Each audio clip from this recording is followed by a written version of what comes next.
فاسألوا أهل الذكر إن كنتم لا تعلمون.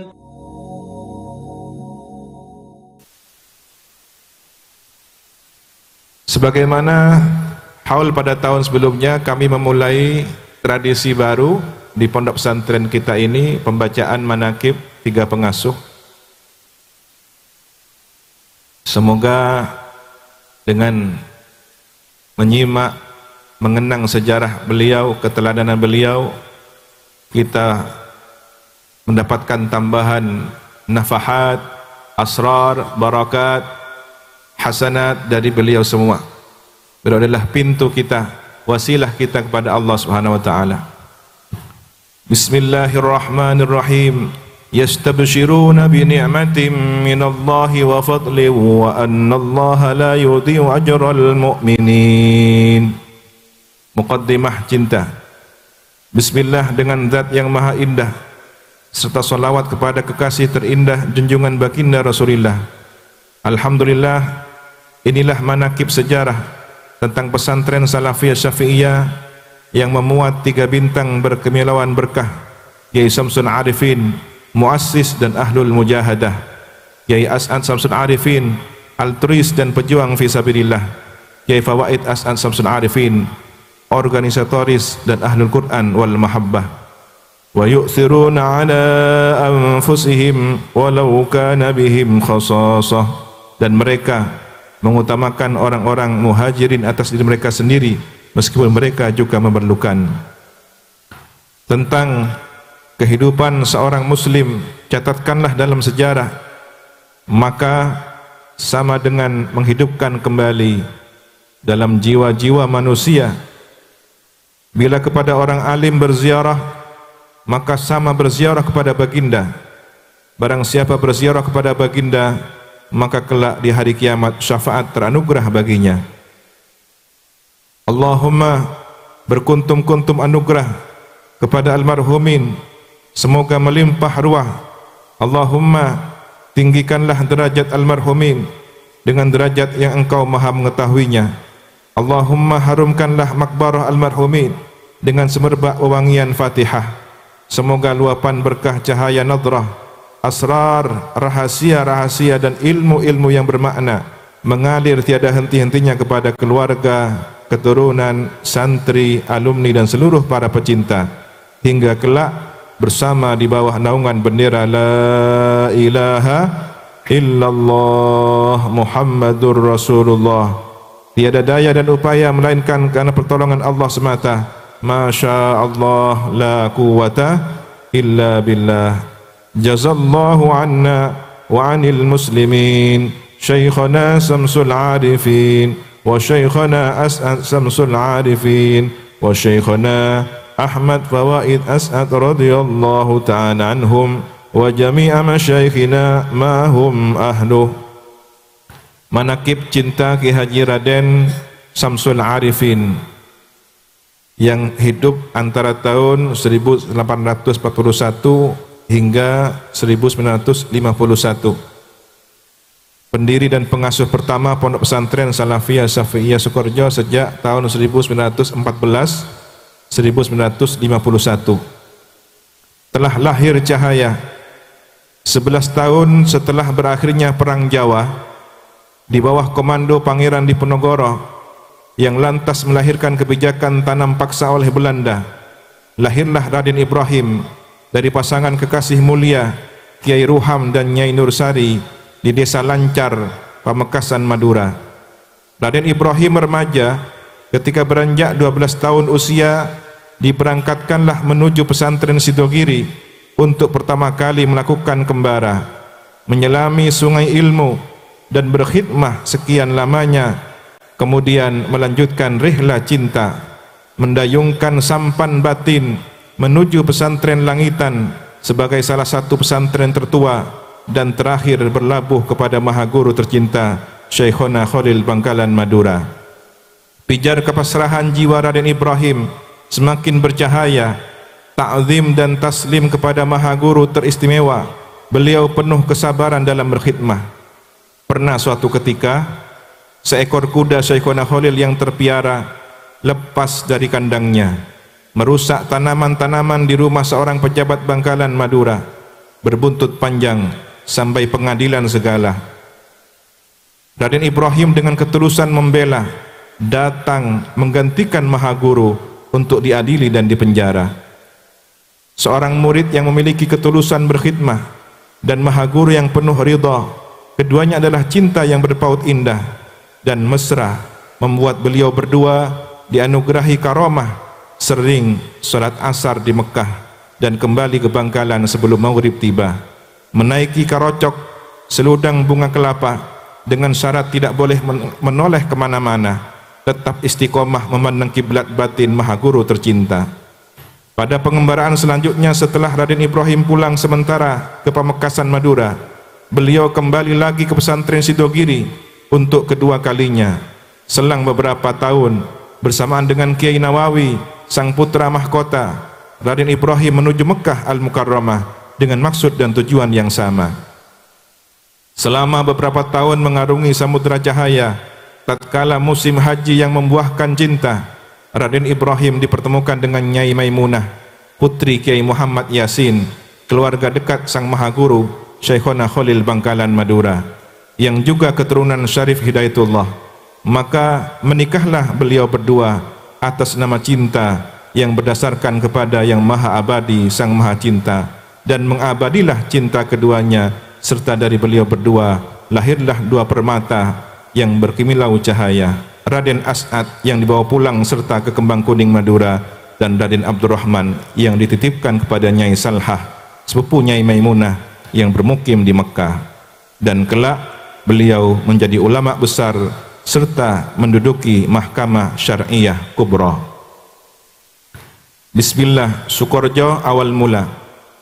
Lembaran kisah bermula atas sebuah isyarah paku janur kuning atau terompah yang dilempar Kiai Samsul. Beberapa riwayat kami sebutkan, sang leluhur ke arah timur ujung pulau Jawa, kemudian diteguhkan oleh saran Habib Hasan Musawa dan Kiai Asadullah untuk kembali lagi ke Mekah. Maka pada perjalanan selanjutnya, setelah kepulangan beliau dari Mekah untuk kedua kalinya, barulah ditemukan taman surga yang kelak akan mengalir berkah. Sukorejo dan sekitarnya hanyalah hutan belantara tanpa dihuni manusia. Binatang buas dan makhluk halus adalah teman bagi Raden Ibrahim, yang kemudian dikenal dengan Kiai Samsul Arifin, sang muassis dan ahlul mujahadah.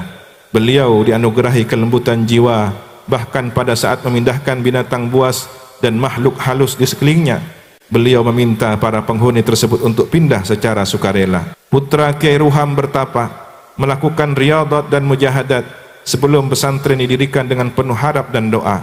Sekitar 6 tahun masanya, beliau mendirikan gubuk musalla dengan dibantu adiknya Kiai Abdul Latif, sang putra Kiai As'ad, dan beberapa santri Kembang Kuning lainnya, membabat hutan untuk dijadikan gubuk-gubuk asrama. Pohon-pohon ditebangi dengan cucuran keringat yang mengalir basah, dan ladang-ladang dibuka di pagi harinya, bercucur air mata kepada Allah, bermujahadat ketika malam gelap gulita. Tersebutlah salah satu karamah. Pada suatu ketika Kiai Samsul dan sang adik dipenjarakan oleh Belanda karena hutan dibabat jadi taman agama. Kemudian tak seberapa lama, gedung penjara dan rumah pejabat Belanda bergerak-gerak mirip gempa. Syahdan gempa mengikuti gerakan zikir sang muassis pertama. Lalu paniklah orang Belanda, dilaporkan ke Surabaya, dan pada akhirnya beliau berdua dikeluarkan dari penjara dan diberi surat tanah. Di antara sebagian kegigihan yang patut dipetik hikmah, Kiai Samsul mendekati kiai-kiai pelosok desa, para kepala desa, dan tokoh masyarakat lainnya agar sekali silaturahim ke pesantren untuk menyambung tali saudara. Bajingan pun tak luput dari perhatian untuk dibina. Bahkan beliau melakukan pendekatan dengan cara ketabiban dalam berdakwah, yang kebetulan wabah penyakit kulit sedang marak-maraknya, sehingga membuat masyarakat betah berlama-lama dan ikut mengaji pada akhirnya. Pada tengah malam, tatkala orang tidur nyenyak terpejam mata, Kiai Samsul terjaga melakukan munajat cinta, solat tahajud, membaca Al-Quran dan dalail demi para santri kelak bermanfaat ilmunya. Beliau menggenggam jagung seakan biji-biji itu tasbih wirid sedekah sepenuh rahmah. Lalu beliau menyangrai dengan mengambil kerucut kelapa dan tungku api disundut membara. Setelah matang, jagung dan seceret kopi yang diseduh disuguhkan dengan tangan lembut penuh sumringah kepada beberapa santri yang sedang khusyuk membaca tarhim di musola. Kiai Samsul adalah seorang yang mengabdikan diri untuk santri-santri para penerus wasiat Rasulullah.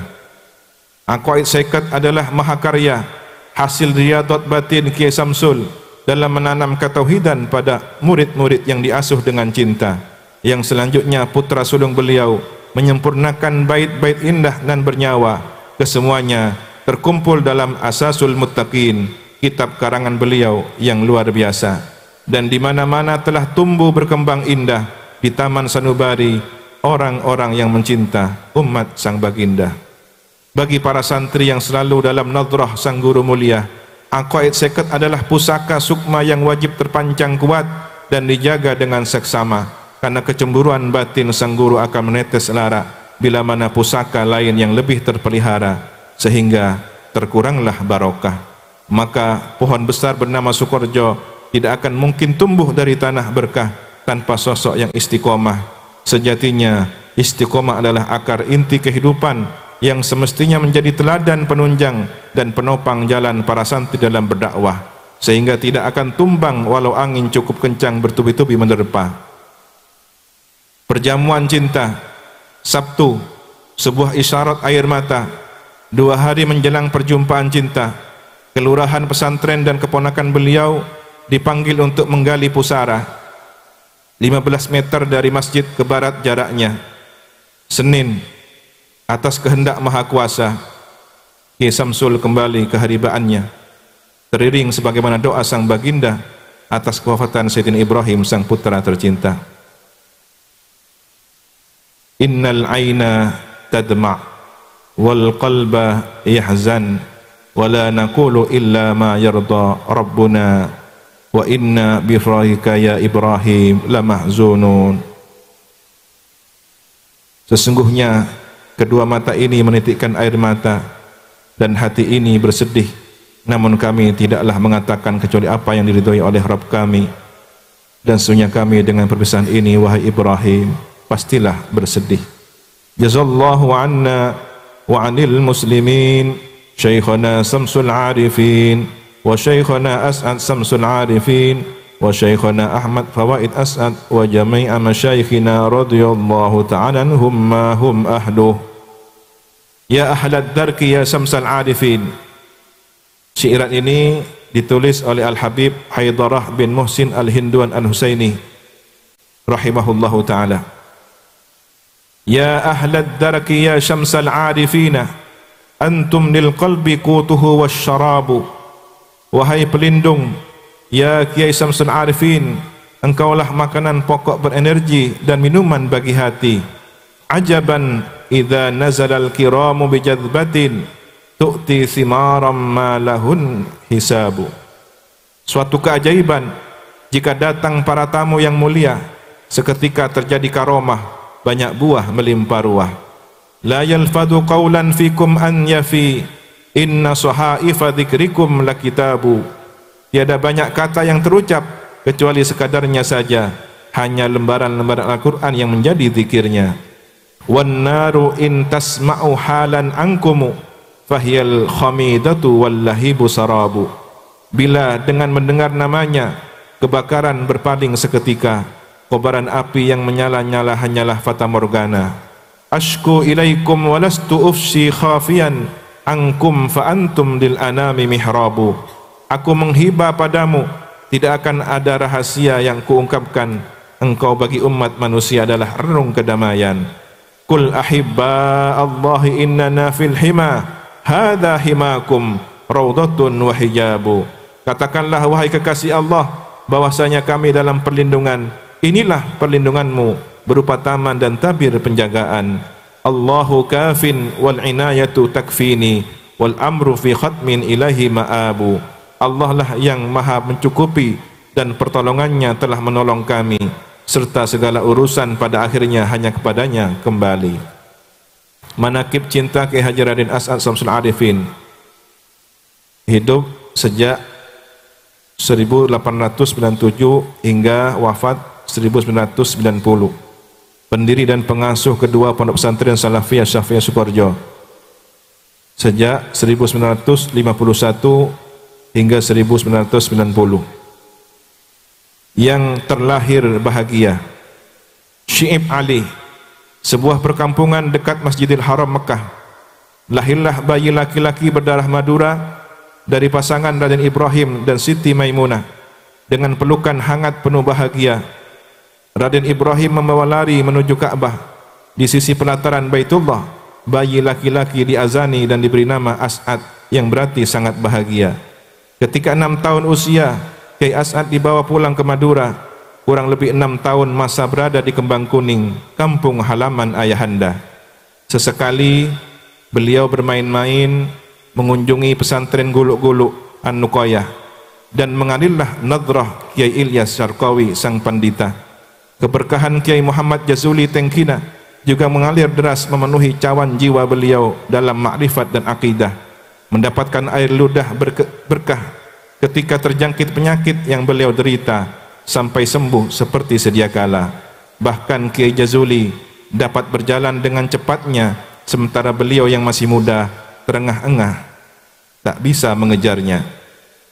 Di antara masyhur karamah, pernah suatu ketika Kiai Jazuli mengajak beliau menaiki dokar ke suatu acara perayaan Maulid Sang Baginda. Sepanjang jalan Kiai Jazuli terus-menerus tertawa bahagia. Beliau pun memberanikan diri bertanya. Lantas Kiai Jazuli menjawab bahwasanya pohon-pohon sedang bermaulid bahagia, hewan-hewan pun sedang bermaulid bahagia. Inilah pertanda kelahiran Nabi Muhammad adalah rahmat bagi seluruh alam semesta. Beliau menjelajahi cakrawala ilmu ke pesantren Banyuanyar di Patoan Dajah, lalu berkelana ke Madrasah Saulatiyah Mekah, kemudian kembali pulang ke tanah air tercinta. Sebagai penjelajah ilmu yang dahaga, beliau melunasi kehausan dengan mencari sumber mata air ilmu menuju pesantren Sidogiri, di mana dahulu ayahanda juga pernah meminumnya. Di pesantren inilah beliau meninggalkan sumur pusaka yang sampai ini segarnya masih terasa. Tidak hanya sampai di sana, beliau melanjutkan kembara mengharap berkah, mengasah batin ke pesantren Buduran yang konon katanya Kiai Khazin menyarankan beliau untuk semakin menajamkan nurani di pesantren Syekhona Khalil Bangkalan Madura. Syahdan, ketika beliau pulang ke pangkuan ayahanda, tak seberapa lama, selaras seirama dengan saran gurunda, Kiai Samsul meminta beliau menyertai Kiai Zaini Mun'im untuk mengaji dan mengabdi kepada Maha Guru Ulama Nusantara di Kademangan, Bangkalan, Madura. Semasa nyantri di pesantren Kademangan, Madura, Kiai As'ad yang kurang sempurna dalam pelafalan kata-kata teranugerahkan air ludah berkah, sehingga tak dinyana beliau menjadi fasih tak seperti biasanya. Kejadian tersebut terekam sejarah saat beliau diberikan titah untuk menyampaikan risalah di antara dua maha guru mulia, sebuah tongkat dengan beberapa ayat dari surat Taha. Wa ma tilka biyaminika ya Musa qala hiya asai, dan tasbih dengan wirid dua Asmaul Husna ya Jabbar ya Qahar yang dibawa dalam masa yang berbeda menjadi isyarat berdirinya jam'iyah yang kelak sebagaimana doa menjadi temar kampung dunia. Kemilau teladan saat diperintah maha guru tercinta, beliau ta'zim dan tanpa banyak bertanya, sekalipun dianggap gila dalam perjalanan penghantaran isyarah. Pengembaraan terakhir Kiai As'ad sebagai pengelana dalam rangka menyambung sanad dan mengasah ilmu harakah di bawah bimbingan Hadratus Syekh Hasim As'adi, sang muassis jam'iyah.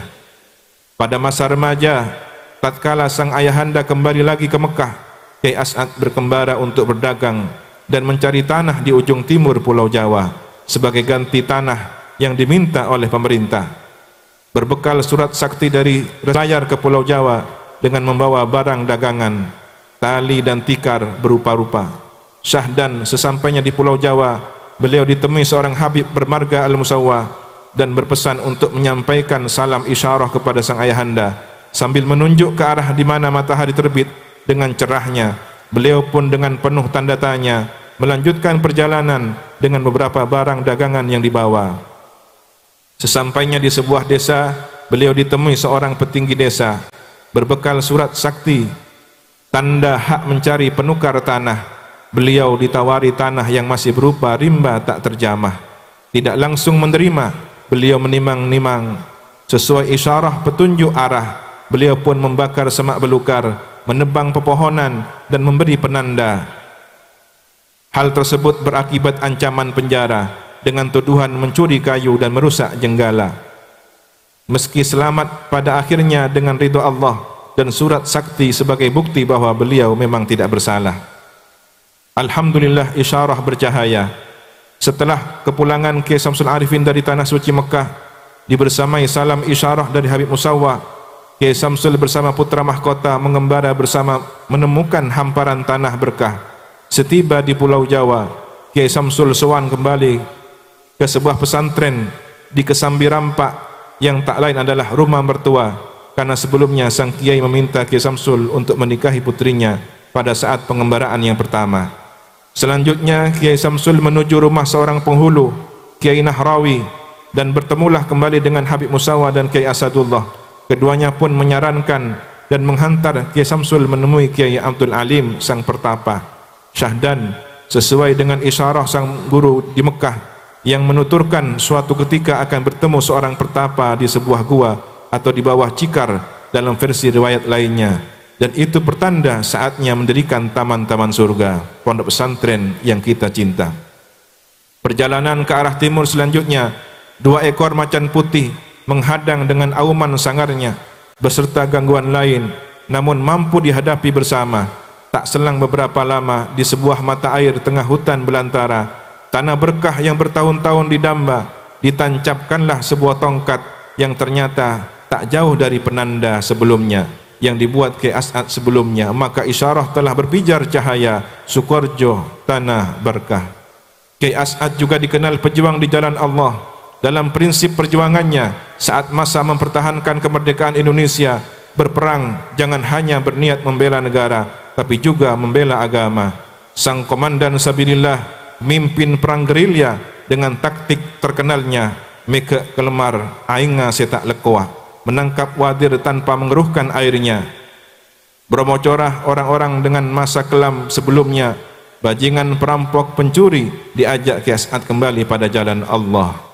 Begitulah kasih sayang kepada sesama, menjadikan mereka pasukan fisabilillah, tidak menghakimi masa lalu yang gelap gulita, namun membimbing menuju masa depan yang bercahaya. Perebutan senjata Belanda, pengusiran Jepang dan tentaranya adalah kisah yang tak boleh dilupa. Selain aksi heroik Kiai As'ad yang nyata, beliau juga pernah secara kejam difitnah, dituduh makar dan terlibat organisasi terlarang di dalamnya. Beliau menghilangkan diri mencari suaka, berlindung di beberapa kerabat dan keluarga, di antaranya ke pesantren Al-Falah Sumber Gayam Madura. Bahkan beliau berada di atas gunung selama 2 bulan pertapa. Perlindungan lainnya juga berada di pesantren An-Nuqayah selama beberapa bulan di sana. Beliau menghasilkan beberapa karya berbentuk syairan bernyawa sastra. Pesantren Al-Ihsan Jeranguan juga tak lupa menyediakan suaka yang penuh rahmah. Beliau sempat membangun madrasah yang sampai saat ini terawat dan terjaga. Beliau turun sendiri ke masyarakat dari rumah ke rumah. Putra-putri yang belum menikah dipaksa untuk mengaji di madrasah. Ajaibnya, masyarakat patuh dan berserah.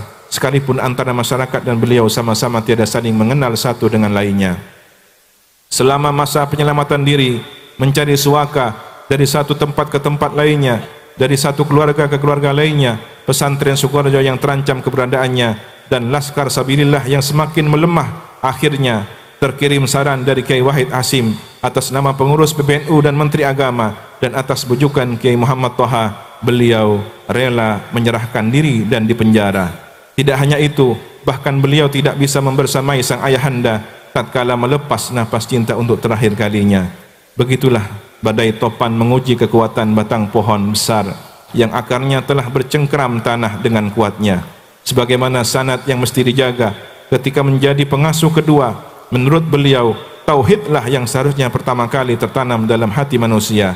Salatul Rasail dan Risalah At-Tauhid adalah 2 kitab karya beliau tentang akidah. Sebagaimana wasiat yang terekam sejarah, saya mengharap agar para santri turut menyebarkan tauhid ke masyarakat, kenalkan ke masyarakat akidah Ahlus Sunnah wal Jamaah. Tentang akidah, Kiai As'ad menyempurnakan qasidah Aqaid Seket yang dikarang oleh sang ayahanda sebagai bukti bahwa akidah adalah pusaka utama santri Salafiyah Syafi'iyah. Suatu ketika Kiai As'ad pernah menghadiahi sebuah sepeda kepada Lora Ahmad Fawaid ketika masih belia dan belum mengerti alif ba'ta, dengan syarat sang putra hafal Aqaid Seket di luar kepala. Begitulah perhatian Kiai As'ad terhadap akidah, karena akidah adalah sebuah perjanjian azali yang terus-menerus harus dijaga hingga dipertanggungjawabkan di hadapan Sang Pencipta. Ketika ketauhidan dirasa ternoda tanpa banyak bicara, Kiai As'ad mendatangi pemimpin negara. Pun ketika ramai-ramainya isu asas tunggal Pancasila, beliau meminta para kiai untuk merumuskan konsep asas tunggal Pancasila. Gus Abdurrahman Wahid mengajukan pikiran wacana, Kiai Ahmad Siddiq mencarikan dalil-dalilnya, dan beberapa ulama lain di balik layar yang enggan disebutkan namanya. Tidak hanya meminta, tapi Kiai As'ad sendiri ikut berpartisipasi di dalamnya. Setelah mantap tentang ideologi Pancasila, Kiai As'ad berbicara dengan pemimpin negara. Lalu beliau berfatwa, wajib hukumnya bagi umat Islam di Indonesia, termasuk alim ulama, menerima ideologi negara Pancasila, dan ayat Qul huwallahu ahad adalah doktrin tauhid yang termuat dalam sila pertama. Pancasila bukanlah agama, tidak dapat menggantikan agama, dan tidak dapat dipergunakan untuk menggantikan kedudukan agama. Demikianlah musyawarah nasional alim ulama memutuskannya. Pancasila tidak akan diterima jika beliau tidak mengetok palunya, maka sangatlah pantas jika Kiai As'ad disebut pahlawan Pancasila. Mahat Ali adalah salah satu wasiat Hadratus Syekh, guru perjuangan sang idola. Bahkan sebagai isyarat kepergian raga, Ma'had Ali dititipkan kepada kiai sepuh lainnya. Setahun sebelum waktu kepulangan tiba, Kiai As'ad telah menyerahkan urusan kepesantrenan kepada putra tercinta, Lora Ahmad Fawaid, yang selanjutnya menjadi pengasuh ketiga. Maka pohon besar bernama Sukoharjo tidak akan mungkin tumbuh dan berkembang dari tanah berkah tanpa sosok yang pemberani dan pejuang di jalan Allah.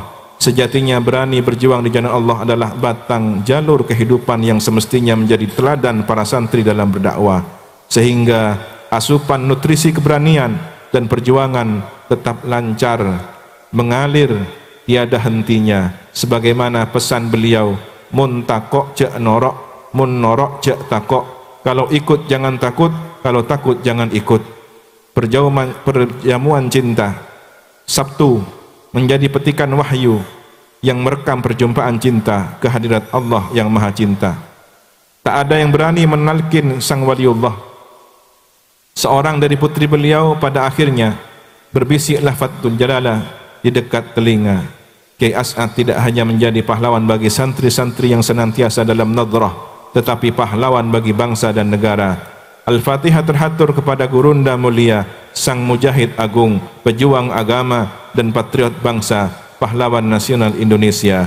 Jazallahu anna wa anil muslimin Syekhuna Samsul Arifin wa Syekhuna As'ad Samsul Arifin wa Syekhuna Ahmad Fawaid As'ad wa jami'a masyaikhina radhiyallahu ta'ala anhum ma hum ahluh. Qasidah Nahdiyah 1 abad NU, karya Kiai Haji Afifuddin Muhajir. Binahdatil ulama anhid azaimana nar'a bihal majda wal islam wal watana. Dengan nahdlat ulama kita bangkitkan tekad, melalui nahdlat ulama kami menjaga kemuliaan Islam dan tanah air. Jam'iyatun assasatha khairu kaukabatin ka'annahal barku fil dhalma'i hina sana. Nahdlatul ulama didirikan bintang-bintang ulama terbaik. Nahdlatul ulama seperti kilat di kegelapan. Laqad bana hadratus syekhil asasa laha ay Hashimun Ash'ari a'zim bihi minana. Hadratus Syekh meletakkan pondasi Nahdlatul Ulama, yaitu Hashim Ash'ari yang sosoknya merupakan anugerah luar biasa. Min syekhina ay khalilin fi isyaratihi qutbil wilayati man rabba masyayikhana. Melalui isyarat Syekhuna Khalil, seorang wali kutub yang mendidik ulama-ulama kami, fi kulli arja'i ardin yanziluna biha kanu ala kulli bahril fitnati sufuna. Mereka tersebar di seluruh penjuru bumi, mereka laksana bahtera dalam mengarungi lautan fitnah. Ilaihi arsala yauman subhatan wa asa min syekhina As'adin ya bahjatal futana. Suatu hari Syekhuna Khalil mengirimkan tasbih dan tongkat kepada Hadratus Syekh Hasyim Asy'ari melalui Syekh As'ad, kebanggaan para cerdik pandai. Wa qad tala ayatan fi Hasimin fabaka buka man surra fi ma qad rajahu dana. Syekh As'ad membacakan ayat Al-Qur'an kepada Hadratus Syekh Hasyim Asy'ari dan Syekh Hasyim menangis, tangis bahagia karena apa yang diharapkannya akan terwujud dengan segera. Wa qala As'adu ya qahharu muhtajifa wa qala As'adu ya jabbaru mu'tamina. Syekh As'ad membaca ya qahhar dengan gemetar dan mengucapkan ya jabbar dengan keyakinan tak tergoyahkan. Abdul Wahhab lana syekhun wa qudwatuna wa ba'dahu syekhuna Bisri muallimuna. Syekh Abdul Wahhab hasbullah adalah alaika bi ma'hadil ulumi fa innahu karya Ki Haji Zulfa Mustafa.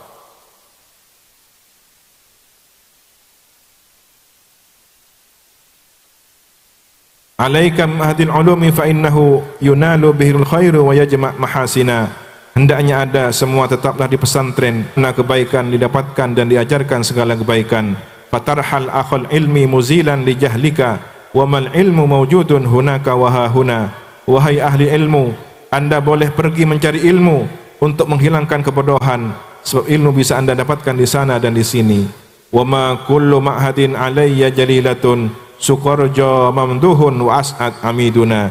Tidak semua pondok bagi yang mulia Sukorjo istimewa, karena Ki As'ad adalah pegangan kita semua.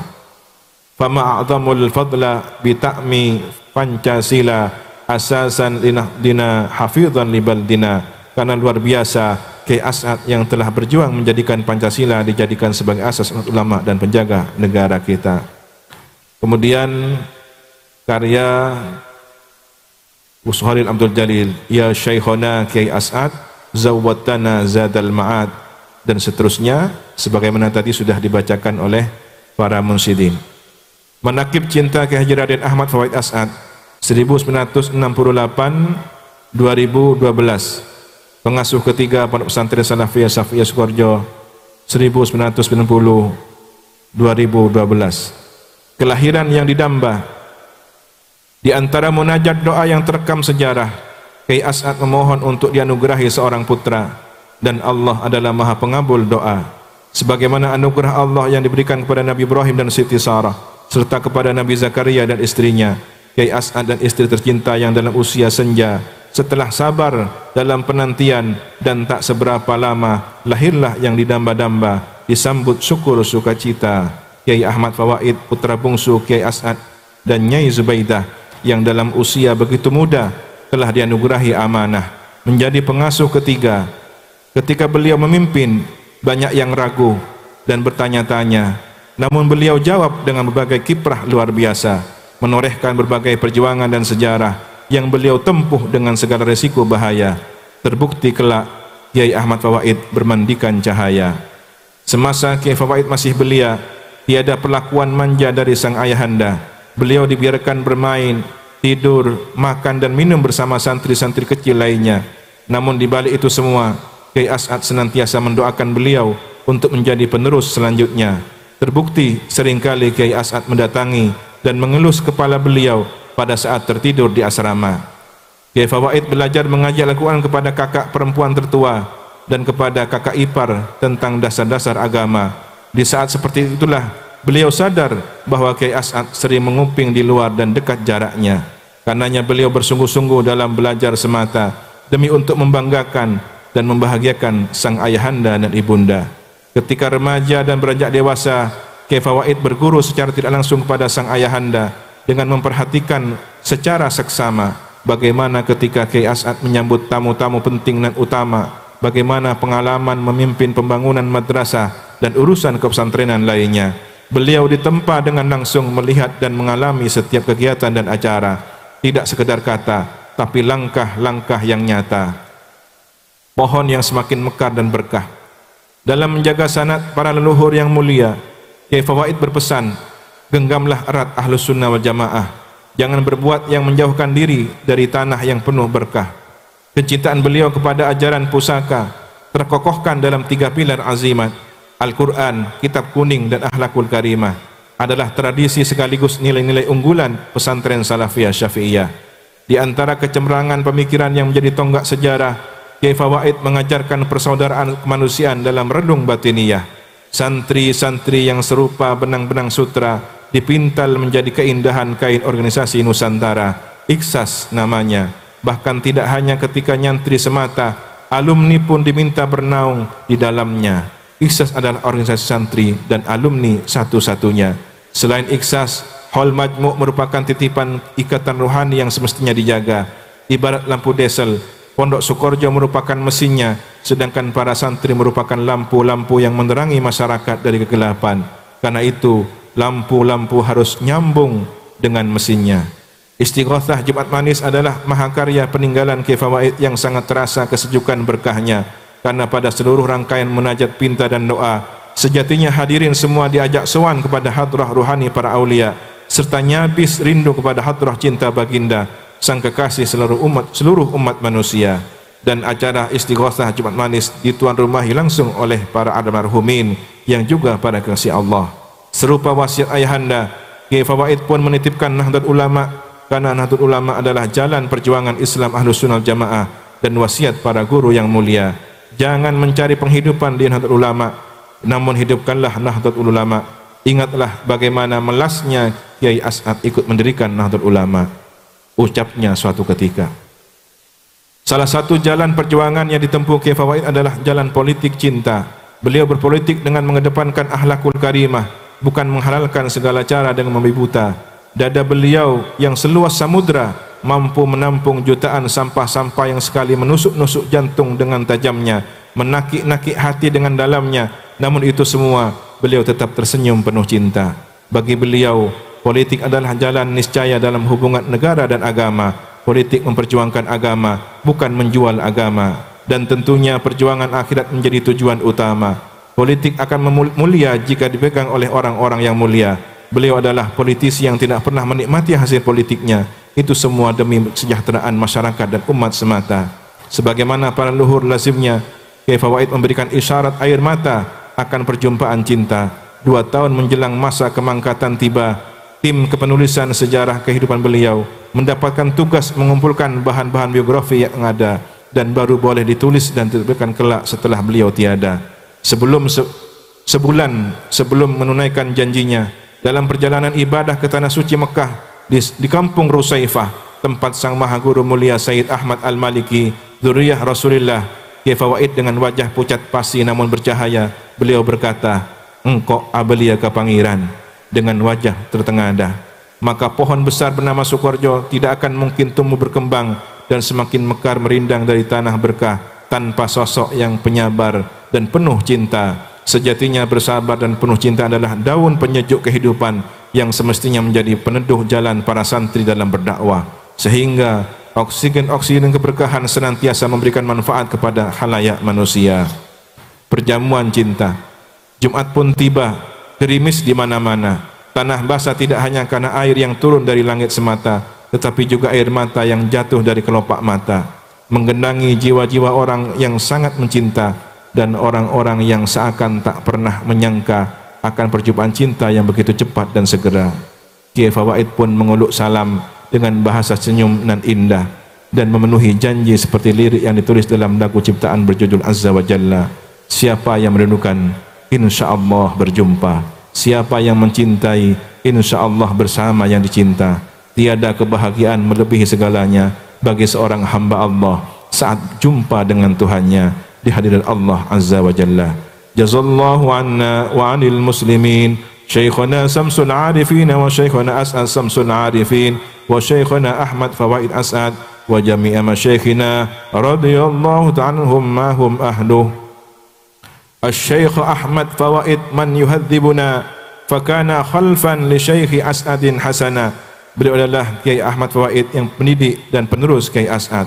Ni'mal khalifatu haqqan min futuwatihi haza siyadata wal aliyah wal minana. Sebaik-baik penerus semenjak masih belia yang menyandang jiwa dan segala kemuliaan. Nalat bihi nadratun lil malikil hasani Muhammadin alawi min Makkatin watana. Terpatri pada jiwa beliau nadrah Abuya Sayyid Muhammad Alawi Al-Maliki dari Mekah. Azmun wa hazmun wa qarun min fadailihi wa la yakhafu malaman yudfi'ul fitana.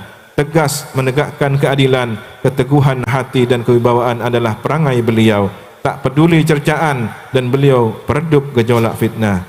Kada safa'u, beliau memiliki baik dalam ucapan dan perbuatan sebagai pelita untuk hati. Wa fika sirrun limaulana fawaituhu tufidunal ilma bil adabi tus'iduna. Pada dirimu tersimpan rahasia ilahi, faidah-faidah terpancar, engkau pembimbing kami dalam ilmu dan adab yang mengantarkan kepada kebahagiaan. Fasayyidi Ahmadun al-Malikil Hasani lifaqdihi qad ta'assa balighan hazana. Sayyid Ahmad al-Maliki pernah bertutur bahawa beliau Sayyid Ahmad Kiai Asminas Salafiyah wa usyahum rahmatan fi qabrihim wahana. Begitu pula semua masyayikh Ma'had Salafiyah Syafi'iyah, curahkan pada mereka rahmat dan pengampunanmu serta ketenteraman di alam kubur.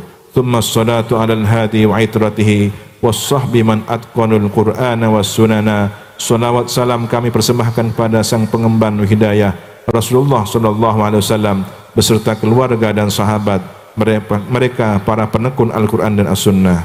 Rabbi fanfa'na bi barakatin wahdinan husna bi hurmatihim wa amitna fi tariqatihim wa mu'afatin minal fitani.